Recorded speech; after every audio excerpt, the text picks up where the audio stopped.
Բարև ձեզ հարգելի հեռուստադիտողներ, 168 TV-ի եթերում ռևյուն է։ Մեր տաղավարում հյուրընկալել ենք Լեհաստանում Հայաստանի նախկին դեսպան Էդգար Ղազարյանին։ Բարև ձեզ, պարոն Ղազարյան։ Շնորհակալ եմ մեր հրավերն ընդունելու համար։ Ես եմ շնորհակալ։ Պարոն Ղազարյան, դատարանը 3 հրապարակեց ձեր ծեծի գործով որոշումը, որով 3 մեղադրյալներն էլ մեղավոր ճանաչեցին, եւս դատարանի վերջնական որոշման նրանց պատիժ նշանակվեց 1-ին 80 ժամ եւ 2-ին 150 ժամ հանրային աշխատանք։ Դատարանի նման որոշումը ձեզ համար սպասելի էր։ Այո, ցավոք սրտի այո, ես կանխատեսել էի այդ որոշումը հաշվի առնելով դատավարության ընթացքը, որովհետև ինչպես նախաքննական մարմինն էր հրաժարվել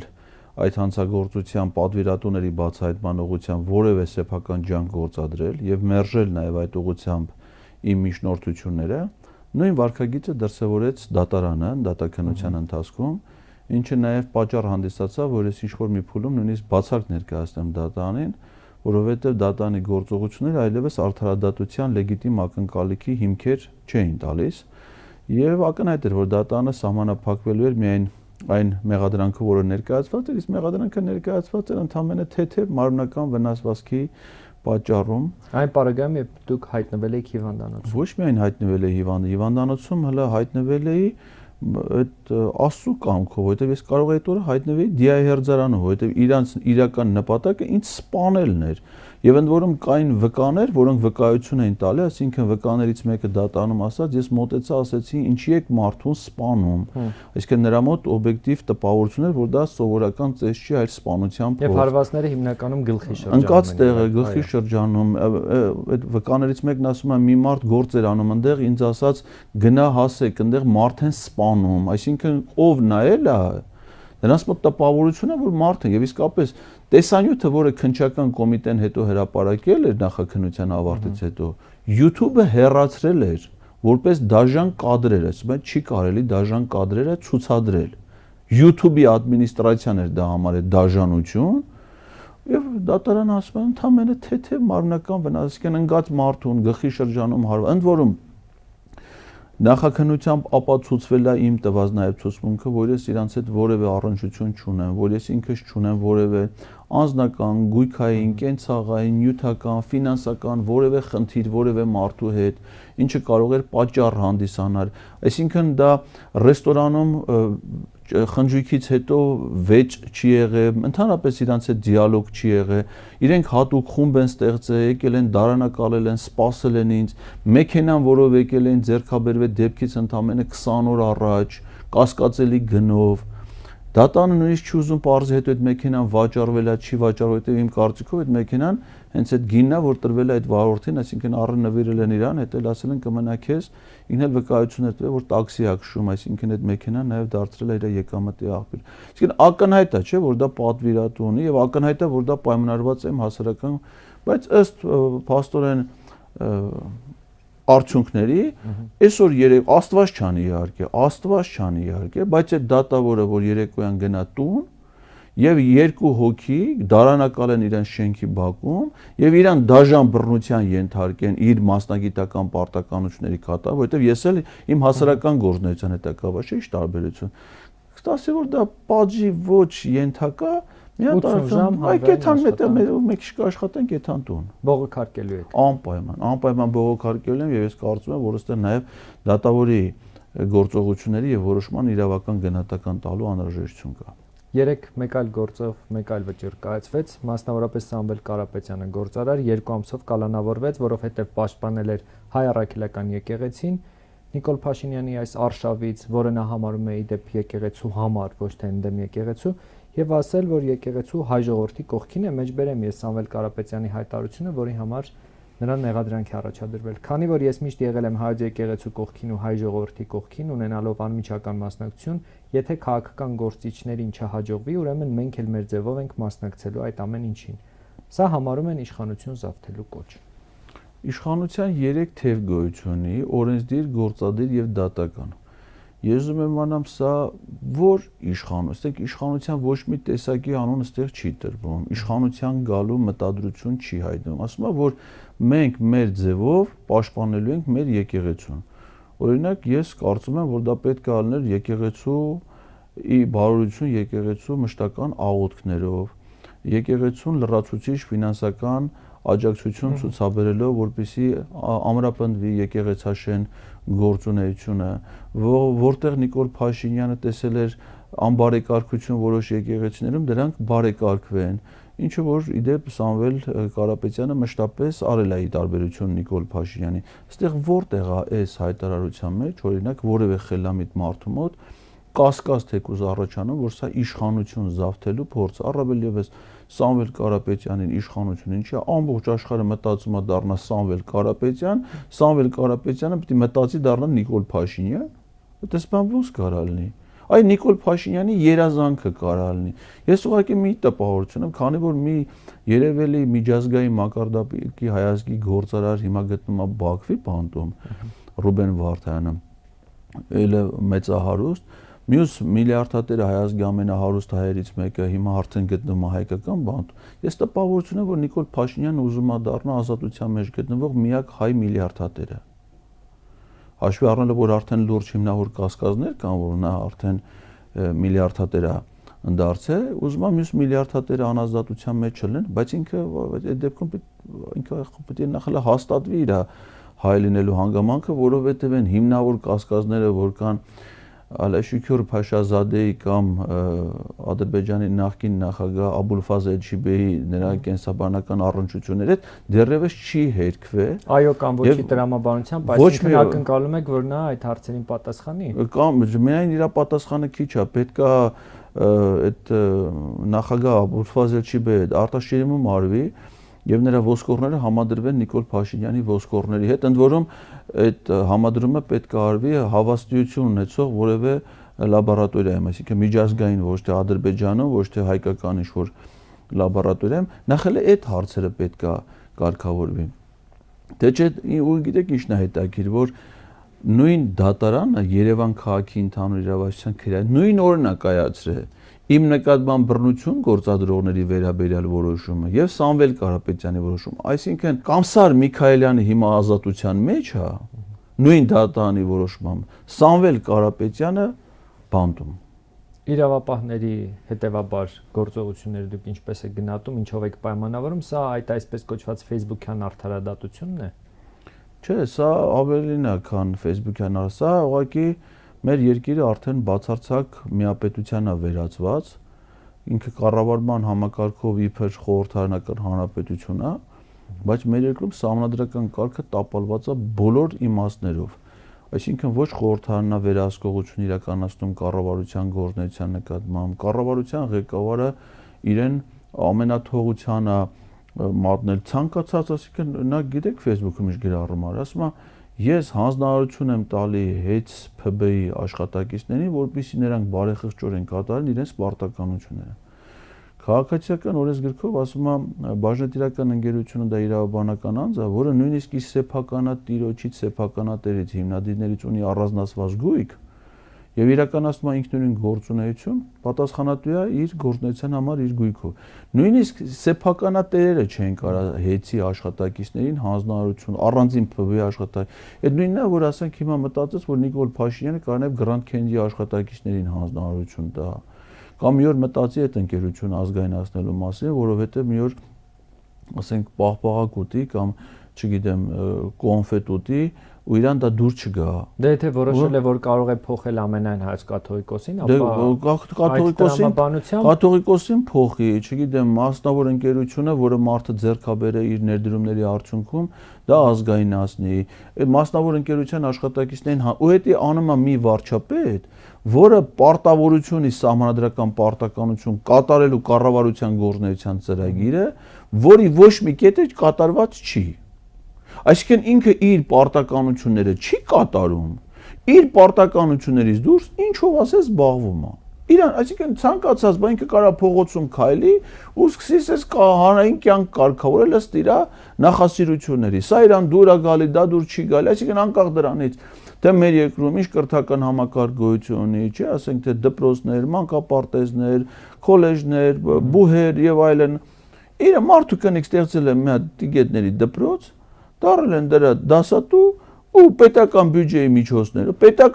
միջոցներով, ընդ որում հարցում են անում վարչապետի աշխատակազմին, այսպես գախնի է ծախսել։ Պետական գախնիկ է դա։ Այսինքն ո՞նց կարա այդպես ծախսը գաղտնի։ Հերիք չի պետական բյուջեի որևէ տողով դա նախատեսված չի, այսինքն բյուջետային ծախս չի, ի սկզբանե պլանավորված։ Այսինքն մեր պետական հանրային միջոցների մարդու կնիկ տնօրինում են իրենց հայեցողությամբ, ինչ ուզում են, ում սեփականություն ուզեն ձեռից առնեն, ում ուզեն բանդ նստացնեն, ում ուզեն ազատություն շնորհեն։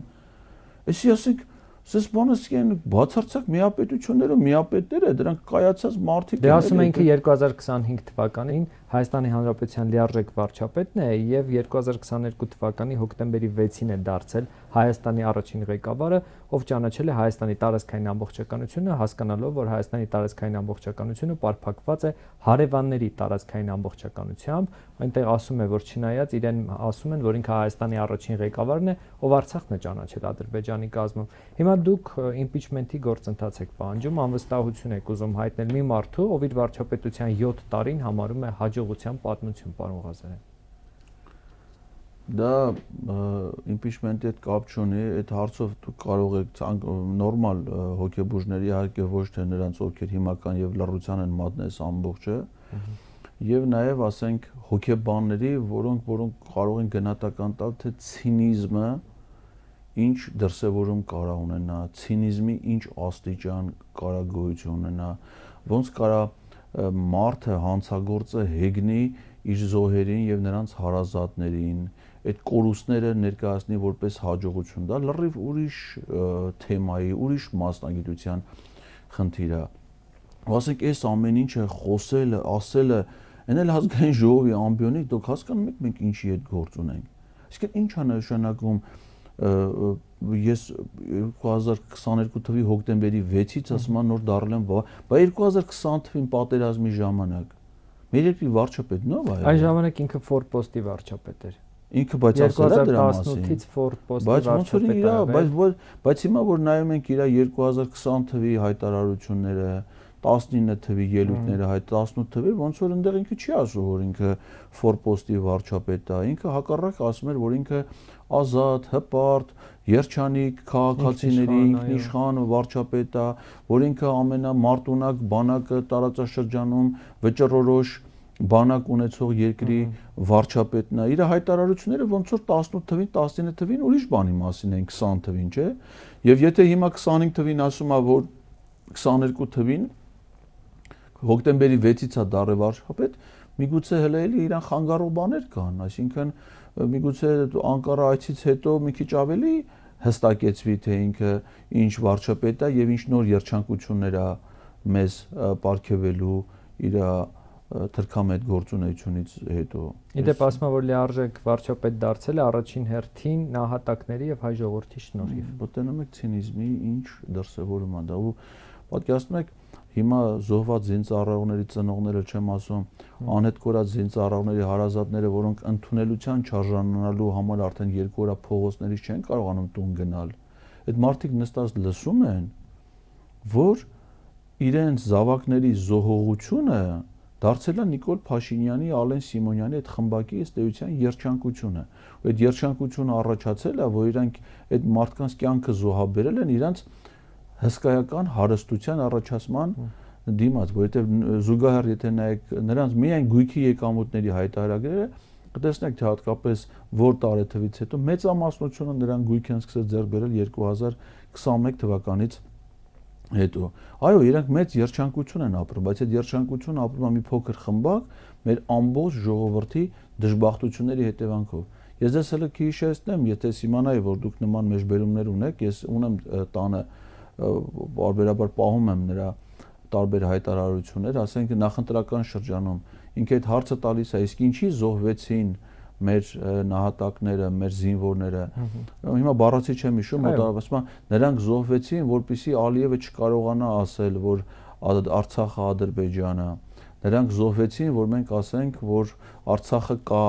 որ արցախցիները կան եւ նրանք պետք է ապրեն իրենց հայրենիքում։ 2021 թվականին պատերազմից հետո դեռ նա դա էր համարում զոհողություն։ Հիմա նույն մարդը զոհվածների կյանքի զոհողությունը համարում է այն, որ իրենց զոհողության վայրը համարում է թշնամու տարածք եւ դա համարում է իր մեծ երջանկությունը, որ մի քանի հազար մարդ զոհվել են իրենց հայրենիքը պաշտպանելուց, զոհվել են իր իսկ կոչով, զոհվել են իր հորդորով կամավոր մասնակցելով պատերազմին, մտածելով, որ իրանք պաշտպանում են իրենց հայրենիքը, եւ զոհվել են իմանալով, որ իրենց զոհողությունը դա հայրենիքի պաշտպանության համար է, հիմա այս նույն մարդը ասում է, որ իրենց զոհողության վայրը ճշտամական տարածք է եւ դրանով է պայմանավորված իր լիարժեք վարչապետ լինելու հանգամանքը։ Արցախի վերաբերյալ ասում է ոչ թե կորցրել ենք Լեռնային Ղարաբաղը, այլ գտել են Հայաստանի Հանրապետությունը։ Ինչպես նախկինում ասել եմ, Լեռնային Ղարաբաղի հարցը որպես թոք օգտագործվել է, որ Հայաստանը որպես անկախ եւ ինքնիշխան պետություն չկայանա, իսկ Հայաստանի Հանրապետությունը կայանում է։ Իսկ նույն մարդը ինչ ասե 2019 թվականի օգոստոսի 5-ին Ստեփանակերտի վերածննդի հրապարակում։ Արցախը Հայաստանը եւ վերջ։ Եվ ոչ միայն։ Եվ բազմաթիվ այլ ելույթի կետեր, տարբեր ելույթներ, որոնք վերաբերվում են Արցախի Հայաստանի միասնությանը, Արցախին ցուցաբերվող աջակցությանը, ինքը կարծեմ է նույն վարչապետն է, որը հայտարարել է, որ իր կառավարությունն է, որ Արցախին ցուցաբերել է ամենամեծ ֆինանսական աջակցությունը, այսինքն ինչի համար է ցուցաբերել այդ աջակցությունը, եթե դա Հայաստան չէր, եթե այսինքն Ադրբեջանը ֆինանսավորել է, պետական նախընտրական ծրագրում էր Շուշի եւ Հադրութի դեօկուպացիա։ Եվ ոչ միայն, եւ Արցախի կարգավիճակի վերջնական հստակեցնում, արցախցիների իրենց հայրենիքում ապրելու։ Հիմա այդ նույն մարդն է, չէ՞ ասում։ Հիմա այդ նշանակում է, եթե նույն մարդը դա ասել է, հիմա ինքը շարունակում է մնալ նույն պաշտոնի։ Հիմա սա է ասում, եւ ինչ երաշխիք կա, որ մի շաբաթ հետո ինքը մեկ այլ բովանդակությամբ տեքստ չի ասելու, որը որ համապատասխանի այդ ժամանակվա ադրբեջանա-թուրքական շահերին ու պահանջներին։ Ձեզ համար հասկանալի է այն քաղաքական ուժերի դիրքորոշումը, ովքեր սպասում են 2026 թվականի ընտրությունների։ Նիկոլ Փաշինյանը ամեն կերպ ցույց չի տալիս, ինչ է տեղի ունենալու։ 2026 թվականի ընտրության հիմնական պատկերը մենք տեսանք Երևան քաղաքի ընդհանուր իրավասության դատարանում, երբ որ Նիկոլ Փաշինյանին ընդամենը ամենազուսպ, ամենահամեստ, ամենապարզ մարդկային միտքը արտահայտած նշանավոր մի գործիչը հայտնվեց բանտում իր տեսակետը արտահայտելու համար։ Հիմա որևէ մեկը մտածում է, որ ինքը Նիկոլ Փաշինյանի հետ հավասար մրցակցային պայքարով մասնակցելու է ընտրությունների, որպեսզի նրան հեռացնեն իշխանությունից։ Եթե կան այդպես անլուրջ խեղկատակներ, ուրեմն կարող են մնալ այդ կարծիքին, եթե չէ կարող են ինձ տալ այդ որակումները։ Իսկ այդ խեղկատակ վիճակում չհայտնվելու համար, ուղղակի հիմա անհրաժեշտ է օգտվել այն հնարավորությունից, որ դեռ պարլամենտում մի քանի դիմադիր падգամավոր կա, որ 2026-ից հետո կարող է այլևս դա էլ չլինի։ Իրենք մի կողմ թողնեն իրենց անմիտ, անհիմն բացատրությունները եւ միանան վարչապետին անվստահություն հայտնելու գործընթացին, ապավինեն հասարակության աջակցությանը եւ հասնեն այն բանին, որ 26 թվականին ընտրությունները, որոնք օբյեկտիվորեն են տեղի ունենալու, վարչապետը Նիկոլ Փաշինյանը չլինի, որպեսզի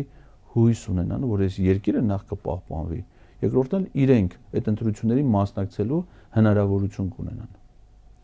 Անիրատեսական են համարում իմպիչմենտի գործընթացը։ Իհարկե իրատեսական ընտրություն, ասում են քաղաքացիական պայմանների ոչ մի ստորագրություններ չեն տվել, ստորագրություն դրել է վարչապետին անվստահություն հայտնելու գործընթացի տակ ազգային ժողովում 8 падգամավոր, 2 падգամավորներ իրենց նախաձեռնություն ունեն անվստահության, 6 падգամավորներ իրենց նախաձեռնություն են։ Որևէ այլ падգամավոր, որևէ գործընթաց չի նախաձեռնել եւ չի միացել։ Հայաստան խմբակցության հայտարարությունը դա սուտ է։ Նրանք ոչ մի նախաձեռնության չեն միացել, այդ միայն իրենց հայտարարություններով չի գոյություն ունի, նաև գործընթացի իրավական բաղադրիչ կա ազգային ժողովի որոշման նախագիծ, եւ եթե որևէ падգամավոր ազգային ժողովի որևէ նախաձեռնության տակ ստորագրություն է դնում այդ նախաձեռնության տակ, այլ ոչ թե մի հատ թղթի, որը պիտի տանի դնի իր սեյֆում։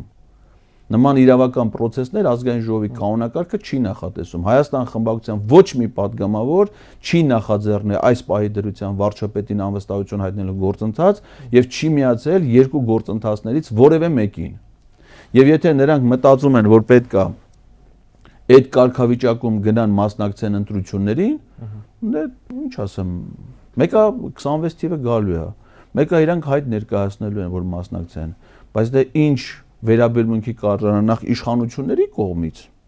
այս բանտերը, դատարանները, քրեական գործերը կարծում եմ պետք է իրենց հուշեն։ Եթե Սամվել Կարապետյանի պես մարդը ոչ մի բան անելու համար կարա բանտում հայտնվի, ապա ինչ ճակատագիր կարա սպասվի ցանկը կամ ինձ իրանց ու աչքի առջև կարող են ունենալ օրինակ Ընդամենը մեկ քննադատական մի քանի քննադատական ելույթ սահմանադրական դատանի որոշման վերաբերյալ որոշումը կայացնելուց հետո մեղադրելի կարգավիճակում եմ ես հիմա դատարանում դա բոլորին է չէ վերաբերելու դե թող գնան մասնակցեն ընտրություններին եւ հատկապես որ այդ արևմտյան կառույցներն էլ լուր են ես ասեմ ես լինելով ինքս եվրոպական երկրներից մեկում Հայաստանի նախկին դեսպան քաղաքական դասընթացների եվրոպական երկու դպրոցների շրջանավարտ եվրոպական տարբեր ծրագրերում միջազգային կազմակերպություններում որպես փորձագետ ես հիմա խորը հիասթափություն ունեմ եվրոպական երկրների եվրոպական կառույցների դիրքորոշումներից որ նրանք այդ աստիճան հեռացել են իրական այն արժեհամակարգից որը մեր ընկալումներում ընդունված է եղել ընդունել որպես եվրոպական արժեհամակարգ իրական ժողովրդավարություն օրենքի գերակայություն մարդու իրավունքների պաշտպանություն նրանց վերաբերմունքը թե Արցախահայության նկատմամբ իրականացված ցեղասպանության, բռնի տեղահանության, թե Հայաստանում տեղի ունեցող գործընթացների վերաբերյալ իրենց ոչ միայն լռությունը, այլ խրախուսական գնահատականները այս ամենը ժողովրդավարության հետ կապելով, Ադրբեջանի նկատմամբ իրենց ունեցած վերաբերմունքը, այն դեպքում, երբ որ Հայաստանն ու Ադրբեջանը Եվրոպայի խորհրդի անդամ են դարձել միաժամանակ, անդամության պարտավորություն ունենալով Լեռնային Ղարաբաղի խնդրի լուծել բացառապես խաղաղ բանակցությունների միջոցով։ Եվ ահա այս պատերազմական հանցագործությունների արդյունքները նրանք որպես օբյեկտիվ իրականություն ընդունելով դրա հետ համերաշխնելով, ես ուզում եմ հասկանալ այս ամենի հետ օրենքի գերակայությունը, ժողովրդավարությունն ու մարդու իրավունքները ինչ կապ ունեն։ Իմ ընկալումներում այլևս եվրոպական երկրները վաղուց հեռացել են այդ արժեքային համակարգից եւ անկեղծ ասած ես չէի ցանկանա որ որևէ ձևով նրանց հետ մենք որևէ այդ տեսակի առնչություններ ունենանք։ Պարոն Ղազարյան, ձեր տեսակետն է հետաքրքիր Արմեն Աբազյանի պաշտոնակության վերաբերյալ Նիկոլ Փաշինյանն ասում է, որ ԱԱԾ տնօրենը չէր կարող չկատարել իր որևէ հանձնարարական եւ նշում է, որ Աբազյանին հանգստի է ուղարկել։ Ճիշտն ասած, Աբազյանի տեսքին նայելուց ես միշտ մտածել եմ, որ նա հոգնած է։ Դեռ առաջի օրվանից նա հոգնած մարդու տպավորություն է թողնում։ Բայց քանի որ Նիկոլ Փաշինյանի ընկալումները թույլ են, նա այդ համոզմանը եկել է իր կարծիքով իհարկե 5 տարի հետո։ Արմեն Աբազյանը հայ ժողովրդի պատմության ամենամեծ թշնամիներից մեկն է։ Նա ԱԱԾ տնօրենի պաշտոնում պաշտոնավարում է 2020 թվականից, այսինքն դեռ ռազմական դրության պայմաններից եւ նրա ակտիվում են այնպիսի դավաճանական գործողությունները Հայաստանի իշխանությունների, ինչպիսին են Սյունիքից տարածքների հանձնումը թշնամուն, ինչպիսին է հոկտեմբերի 6-ի հայտարարությունը, ինչպիսին է սեպտեմբերյան պատերազմը դրա հետևանքները Հայաստանի տարածք ներխուժումը, ինչպիսին է Տաուշի մարզից տարածքների հանձնումը, ինչպիսին է նաև ներքին կյանքում սահմանադրական կարգի տապալման հանցագործությունների տարբեր դրսևորումներ։ Արմեն Աբազյանը ոչ թե ի պաշտոն է պետքա ինքը հրաժարական ներկայացներ, այլ նա վաղուց պետքա որոշում կայացրած լինել չեզոք հասնելու Հայաստանի Հանրապետության անվտանգության գլխավոր սպառնալիքը Նիկոլ Փաշինյանին։ Բայց ցավոք սրտի ոչ ինքն է այդ որոշումը կայացրել, ոչ էլ այդ ծառայության նախկին տնօրեններից որևէ մեկը։ Ինչու հենց հիմա նա պաշտոնանկարված։ Ակնհայտ է, որ դա պայմանավորված է եւ եկեղեցու եւ նաեւ Սամվել Կարապետյանի դեմ ապօրինությունների հրահանգների վերաբերյալ ունեցած իր ընկալումներով վերաբերմունքով մեծ հավանականությամբ ես շատ իրատեսական եմ համարում մամուլեն հրապարակումները, որ նրան է հանձնարարված եղել իրականացնել հատուկ գործողություն Սամվել Կարապետյանի դեմ եւ դրա վկայություններ նաեւ Սամվել Կարապետյանի եղբոր հայտարարությունների տամբակից, որ սպասում են հենց ԱԱԾ աշխատակիցների այցելությանը, որոնք այդպես էլ չայցելեցին, այսինքն մեծ հավանականությամբ հենց եղել է այդ ցուցումը հրահանգը, որը որ նա չի կատարել, դա պարզ է չկատարելու համար նա այդ իմաստով կարելի է համարել օբյեկտիվ, որովհետև ցանկացած իրավապահ կարող է գնալ, չգիտեմ, բռնել, կալանավորել, միջոցներ ծրել հանցագործի նկատմամբ։ Եթե դու ի սկզբանե գիտես, որ մարդը որևէ հանցանք չի արել, ինչ պատասխանատվություն ունես, չէ՞։ Նրան հիմա ասենք թե ով որ արել է ի վերջո այդ հրահանգը, դրանք բոլորը ի վերջո պիտի պատասխան տան։ Հիմա դատավորը, որը կայացրել է կալանքի վերաբերյալ որոշում, կարծում եմ, որպես դատավոր ինքը ծանոթ է, որ քրեական օրենսգիրքը նաև ունի հոդված ակնհայտ ապօրինի դատական ակտ կայացնելու վերաբերյալ, որը պայմանավորված է այս կամ այն շահերով ու հանգամանքներով։ Հիմա ցանկացած իրավապահ, քննիչ, դատախազ, որը նախաձեռնել է վարույթ, ներկայացրել է մեղադրանք, կարծում եմ, որ որպես իրավաբան իրանք տեղյակ են, որ Հայաստանի քրեական օրենսգիրքը ունի հոդված ակնհայտ անմեղ մարդուն քրեական հետապնդում ենթարկելու վերաբերյալ, որը համարվում է հանցագործություն։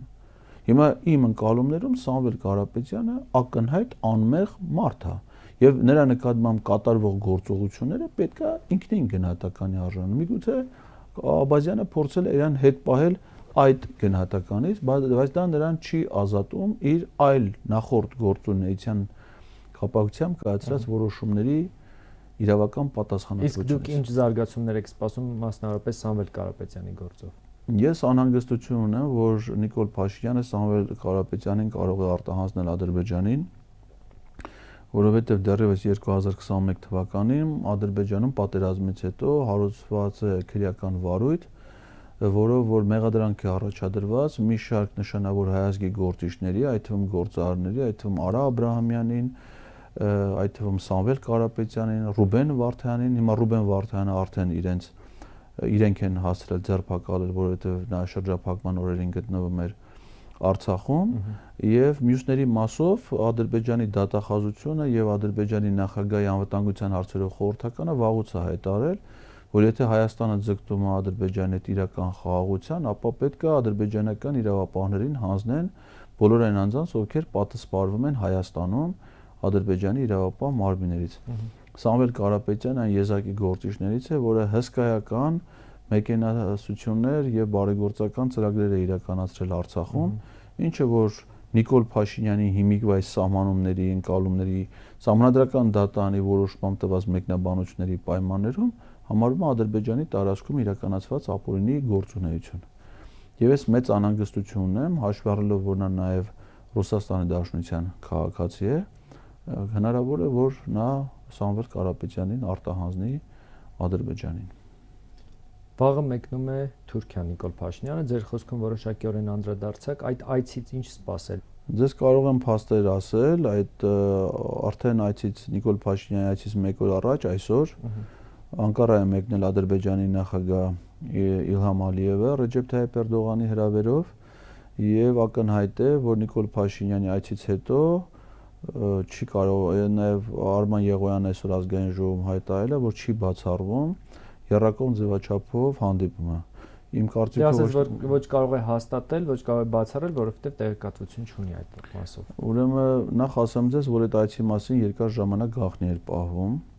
Լրագրողական արտահոսքի արդյունքում ենք մենք իմացել, այլ ոչ թե պաշտոնական հաղորդագրությունների։ Նազելի Բաղդասյանը վարչապետի խոսնակը չէր հայտնում այդ այցի մասին, չհերքելով այցի հնարավորության մասին, այնուհետև անվտանգության խորհրդի քարտուղար ասաց, որ այդ այցը տեղի կունենա։ Այցին նախորդել է արտաքին գործերի նախարարի տեղակալ Վահան Կոստանյանի այցելությունը Թուրքիա, որը նախապատրաստական ակնհայտ նպատակ ունի։ Փաշինյանի այցը Թուրքիա, սա երկկողմ ձևաչափով առաջի այցն է, որ Հայաստանի վարչապետը պետք է երկկողմ ձևաչափով այցելի Թուրքիա,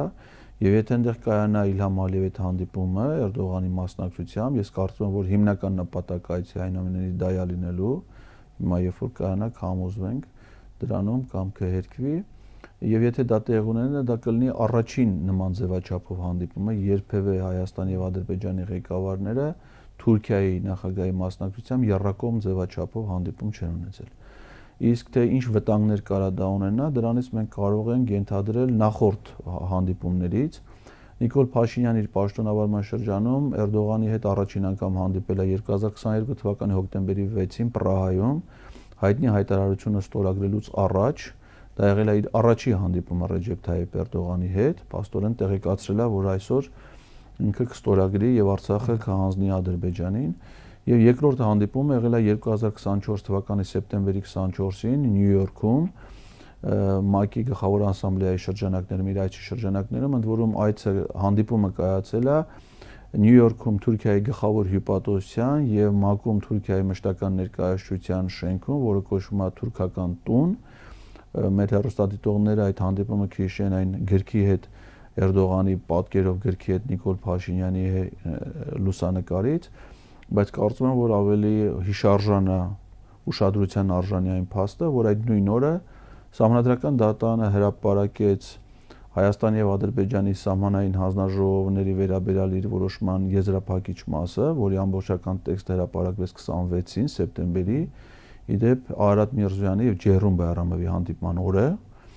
իսկ այդ օրը հրապարակվեց ամփոփիչ մասը, իսկ այդ որոշումը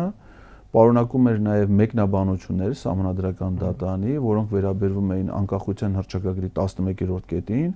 հայոց ցեղասպանության ճանաչման միջազգային դատապարտման վերաբերյալ ընկալումներին, որոնք իրենց բովանդակությամբ բավականին մոտ են Թուրքիայի մինչ այժմ ունեցած քաղաքական դիրքորոշումներին։ Բայց նույնիսկ դա չբավարարեց Ադրբեջանին։ Ամբողջական սահմանադրության։ Ես ասացի այն երկու հանդիպումները, որոնք մինչև հիմա եղել են Էրդողան եւ Հետևաբար վաղը ինչ է սպասվում։ Հետևաբար ակնհայտ է, որ վաղը սպասում է նոր ստորացուցիչ պարտավորությունների ստանձնում։ Ես առավել քան վստահ եմ, որ Իլհամ Ալիևը չի ստորագրելու այսպես կոչված համաձայնեցված տեքստը խաղաղության համաձայնագրի, որովհետև իրանք չեն հրաժարվի այն նախապայմաններից, սահմանադրության փոփոխության եւ այլն, բայց Հայաստանը կստանձնի պարտավորություններ, մասնավորապես Սյունիքի տարածքով Թուրքիա-Ադրբեջան հաղորդակցության ապահովման, ճիշտ այն տրամաբանությամբ, ինչպես որ ակնկալում է Թուրքիան եւ Ադրբեջանը, ինչպես որ դա արտացոլված է Թուրքիա եւ Ադրբեջանի նախագահների միջև 2021 թվականի հունիսի 15-ի Շուշիում կնքված Շուշիի հռչակագրով դրա ապահովումն է իրականացվելու, ինչպես նաև Հայաստանի տարածքում ադրբեջանցիների բնակեցման պարտավորություններ են, որոնք այդ 17 կետերի մեջ ներառված չեն, լրացուցիչ պարտավորություններ են, որի կատարումը իմ կարծիքով վաղը կդրվի Նիկոլ Փաշինյանի առջև եւ նա դա կկատարի, կարծում եմ, առանձնակի երջանկությամբ եւ սիրով եւ միգուցե հայտարարի, որ հայ ժողովրդի եւ Հայաստանի Հանրապետության պատմությունը նոր շրջան է ապրում 2025 թվականի հունիսի 20-ից, ոնց որ նախորդ եղել, այսինքն Հայաստանի պատմության փուլերը ըստ Նիկոլ Փաշինյանի դրանք իր եւ Ռեջեփ Թայիփ Էրդողանի հանդիպման օրերով են պայմանավորված։ Եվ եթե ամփոփենք մեր զրույցը, այս իրավիճակից այս պահին միակ ելքը դուք տեսնում եք իմպիչմենթի գործընթացը։ Այդ տարբերակ բարձր։ Հիմա ասենք Նիկոլ Փաշինյանը որպեսզի այդ չարագործությունները չանի, եւ եկեղեցու հանդեպ, եւ մեր բիզնեսի հանդեպ, եւ պետության եւ ժողովրդի հանդեպ, նա պիտի վարչապետի պաշտոնը չզբաղեցնի, այսօր չզբաղեցնի։ Ոչ թե 2026 թվին, 2031 թվին, այսօր պիտի չզբաղեցնի։ Այսօր նրան պաշտոնից հեռացնելու երկրորդ իրավական, քաղաքական հնարավորությունը, քան վարչապետին անվստահություն հայտնելն է, գոյություն չունի։ Ինչքան էլ որ դա դժվար լինի, ինչքան էլ որ դա պայմանավորված լինի տարբեր գործոնների հետ, որոնք պետք է հաղթահարել, դա մնում է միակ ճանապարհը։ Եթե քաղաքական գործիչները չեն մեկտեղում իրենց ջանքերը այդ միակ հնարավորությունը օգտագործելու համար, ապա նա մնում է վարչապետ։ Իսկ եթե նրա մնում է վարչապետ, ինչքան էլ ծխեն Սամվել Կարապետյանի տան բակում կամ մագլցեն բեռնատարների բեռնախցիկները, դրանից դատարանի որոշումները եւ Նիկոլ Փաշինյանի որոշումները չի փոխվելու։ Հետեւաբար ես ակնկալում եմ, որ падգամավորները իջնեն մեքենաների բեռնախցիկներից, լքեն հանրահավաքների վայրերը, վերադառնան ազգային ժողով եւ կատարեն իրենց սահմանադրական պարտականությունները։ Շնորհակալ եմ հետաքրքիր զրույցի համար։ 168 TV եթերում ռիվյուներ։ Հետևեք մեր հետագա թողարկումներին։